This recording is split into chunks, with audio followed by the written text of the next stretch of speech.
welcome to my channel. I want us to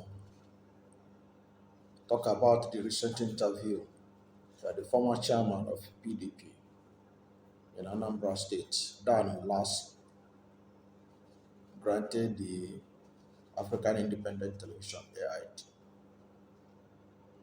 where he said so many things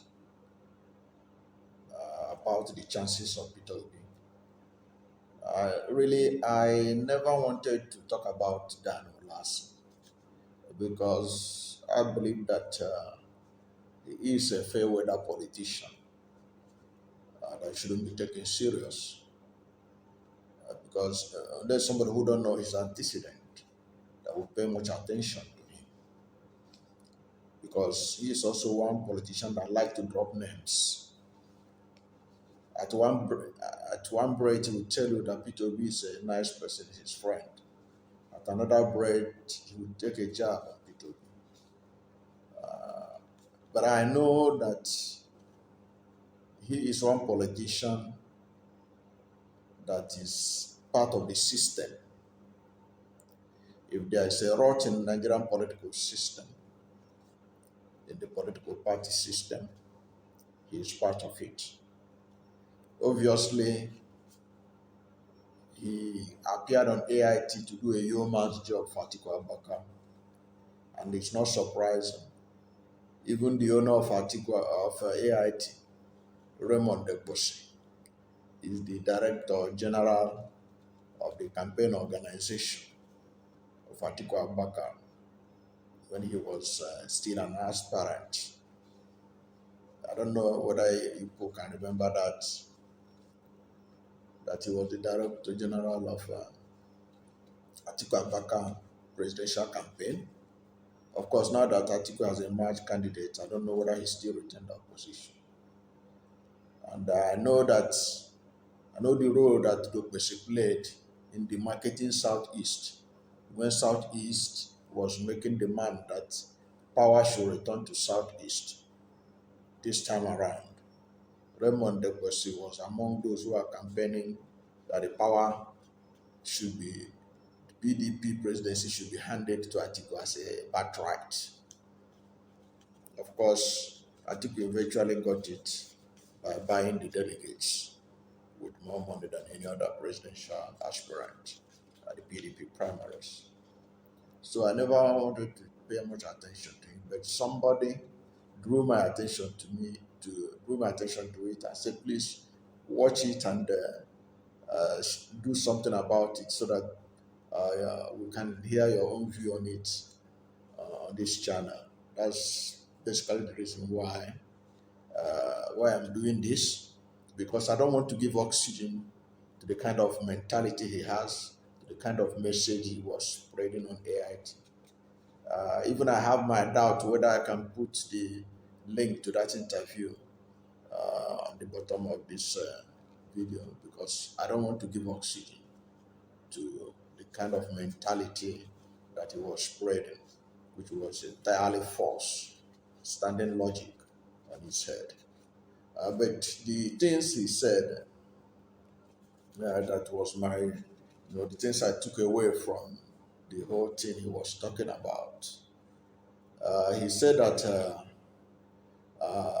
Southeast people voting for P2B is equivalent to voting for Asiwaju Bola Ahmed Tinubu, which I found very, very unpalatable to hear things like that. He said because anything that will be done that will touch the Southeast vote, which is usually a block vote for PDP, will be tantamount to vote for Asiwaju Bola Ahmed Tinubu. And therefore, he is not. So what he's trying to say is that Peter Obi is sort of stopping PDP from winning, and Peter Obi himself cannot guarantee that he will win with Labour. So it means he's handing over the presidency to Asiwaju Bola Ahmed Tinubu. But it is that kind of mentality is is misreading of the political atmosphere right now. He is entirely misreading it. Uh, and then he made allusion to the fact that during the Oshun election, Labour Party performed woefully. Therefore, where is Labour Party going? How is Obi going to use Labour Party to win the presidency, even if he wins the votes in Southeast? You know, I didn't want to pay much attention to that kind of mentality because I have done some videos where I have shown the pathway that Peter Obi will use to win the presidency. So it's like uh, somebody trying to demarcate his own view by sharing that kind of view because it doesn't hold water. First of all, he was trying to narrow the, the presidential ambition of Peter Obi to Southeast.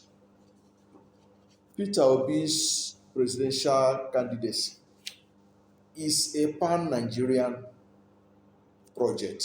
The P2B movement is not an Igbo movement. It is not a Southeast movement. It is not even a Labour Party movement. It is a national movement. It's a pan-Nigerian movement. People from all over Nigeria, from the six geopolitical zone, Muslims, Christians, from all over, they are part of this movement. They are not voting for P2B because P2B is from Southeast. Of course, that may help because we are in a country where we have the federal character principle and where, if you look at it from the perspective of fairness, justice, and equity, the next president of Nigeria ought to come from the Southeast. So nobody can query anybody who felt that since Southwest has produced President Olusegun Obasanjo for 8 years, uh, Professor Yemi Osibanjo as vice president for 8 years, and Southeast has never produced anybody of this caliber since 1999. That let the presidency come from Southeast. That's fine and good. But even at that, Peter Obi is a national project. He is a national mandate. It is a pan-Nigerian mandate that he is seeking. And Nigerians from all walks of life are working for him. It is not restricted to people of Southeast. But it is symbolic that people of Southeast should support him because every politician need a home base. That is why you see that if you look at the political trajectory of President Muhammad Buhari, you find out they have been winning states in his zone, the Northwest, since 2003. He has been winning his Katsina state of origin since that time. So it's always good to have a home because when you don't even have a home base, it's a disadvantage to you. Obasanjo is probably the only president in Nigeria's history who didn't have a home base in 1999 because at that time the whole of Southwest rejected him. It was other Nigerians that voted for Obasanjo to become president in 1999. The whole of Southwest voted for Chief Olufalaye of the Alliance for Democracy (AD). So it is important to have a home base, no doubt about it. It makes things easier for you. But P2B is not a Southeast candidate. He is a national candidate, but he comes from Southeast. And Southeast also deserve to produce a president. So therefore it's important that Southeast support him. Southeast has given block votes to make Yaradua a Fulani president. Southeast has given block votes to to Chief Olusegun Obasanjo, a Yoruba, to become president. Southeast has given block votes to Goodluck Ebele Jonathan and Ejo to become president. So that I don't think there's anything ethnic for Southeast to now give a block vote to one of their own. So it is not ethnicization of the process. Because our last was saying that now the election is going to be about ethnicity. That the Yorubas are going to vote for Yoruba, then Igbos vote for for peterobi. That's not what it is going to be. No, this election is beyond that. It's beyond that. So for him to say that if peterobi wins in Southeast, where is he going to get other votes to become president? He even went to the ridiculous. He said that before he left East and came to Abuja, that he spoke with some Southeast governors and told them that they should call peterobi, that peterobi should come and tell them uh, how he hoped to win other parts of Nigeria after winning Southeast. Can you beat that? What kind of thing is that? Have they called Atiku Abubakar he was campaigning for, to ask him where is he going to get the vote? Where is Atiku going to get the vote? So Atiku is depending on the Southeast to get the vote. He came and took away the presidency that's supposed to come to the Southeast and took it. And then now he's now Southeast should be blamed for his inability to become president. He should find it the same way he got money and pick a ticket that doesn't belong to him. Let him go and look for money and find a way and become president. I've already done a video where I said there's no pathway for Atiku to be president in 2023. He's going nowhere. Forget about what anybody can tell. They can recruit anybody they like to do media work for them, to shout on television. They are wasting their time. There's no pathway for Atiku Abubakar to be president in 2023. So they didn't take a fit. Ulasi didn't take a fit that they should invite Atiku. Let him come and tell Southeast how he's going to be president. But it's peterobi that will come and tell them how he's going to be president, how he's going to win. That maybe there's something peterobi know that they themselves don't know, so that he can tell them. Can you be that kind of rubbish? That's why I never wanted to talk about it. But I think it's important to talk about it because the person who told me to talk about this said that some people watched it and it's making some impression among certain people that whether it's some people are looking at it, there's the possibility of peterobi vote being a vote that will help Tinubu to win. Is balderdash as far as I'm concerned. Because I know that peterobi will win this election. I have already done the political permutations. I have looked at the data. I have looked at the feelings of Nigerians. I have looked at the Muslim tickets impacts on the coming election. I have looked at acceptability. I have seen that people of all shades and colors, peterobi is building what they call a rainbow nation in South Africa. People of all shade and color rallying around a person, like the way both white, black, brown, Chinese, Indians rallied around Nelson Mandela and make him president of South Africa when he was released from jail. That's basically what I'm saying, and that is what is going to manifest.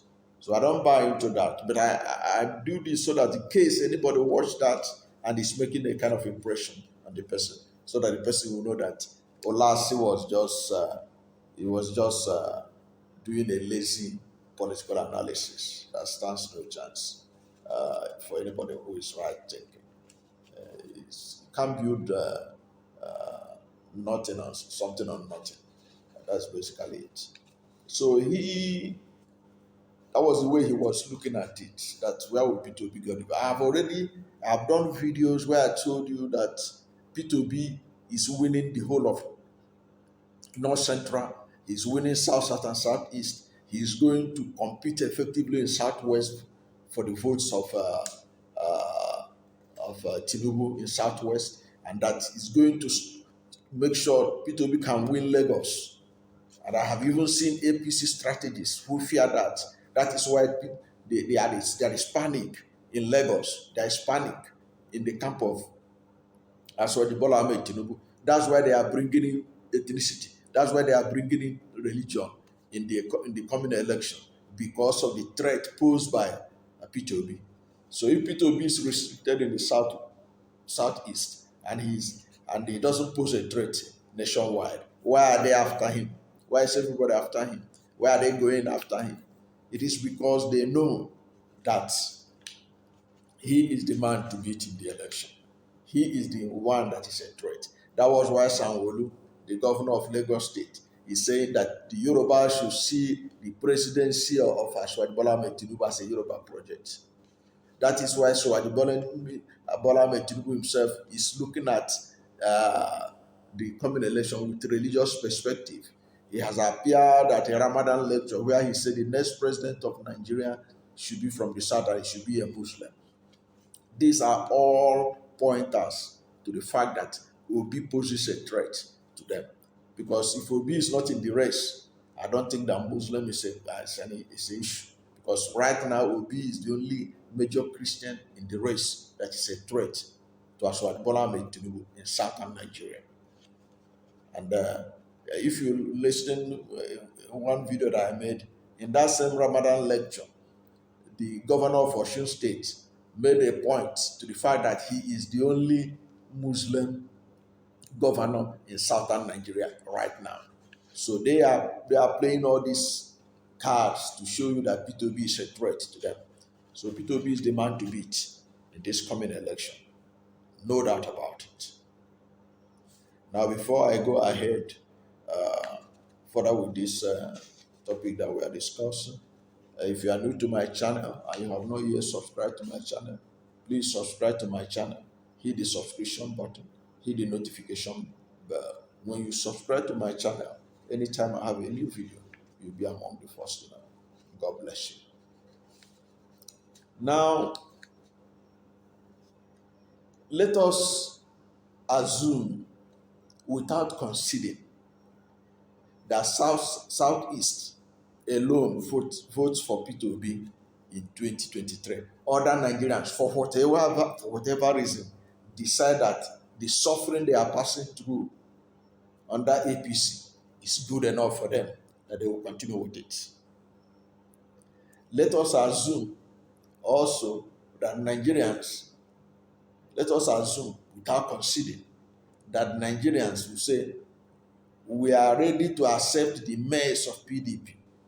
Let PDP return back to power and continue their mess again under a president like Atiku Abubakar. Let us assume, without considering. Now, what will Southeast lose?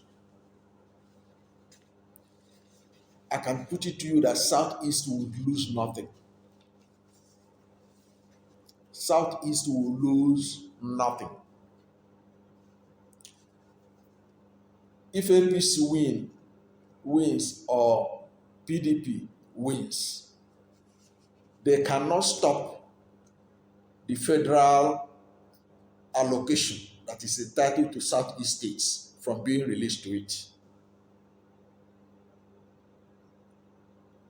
2, they cannot stop the constitutional provision that all the ministers of Nigeria must come from each state. Each state must produce a minister. Southeast will still produce a minister in any of these other parties. So what have they lost? What have they lost? Even those who are like Ulasi, who are looking for appointments, it is only for their individual, for themselves and their families. What has that got to do with the development of the country? Absolutely nothing. Perhaps it's out of ignorance that people fear being in the opposition. Look at Southwest. They have been playing opposition for years. What did he remove from them? Southwest have been playing opposition since the 60s. They played opposition in the 60s. They played opposition in the 70s. Because if you remember, they were the major opposition party in Nigeria in 1979. Chief Awolowo was the leader of the opposition. NNPP, MPP, NPP of Dr. Anambra State, we formed alliance with Shehu Shagari, government of MPN, so that they will be part of the federal government. The Southwest didn't join that. What did they remove from them? Did they stop the allocation from being given to them? What did the Southeast and North enjoy better than the Southwest? When we returned back to democratic rule in 1999, Southwest was playing the opposition. They were in the aid. Did it stop them from achieving whatever they want to achieve? Okay, what is so fantastic about Southwest now that for years now, this is the first time in history, in 2015, that Southwest is being part of the federal government.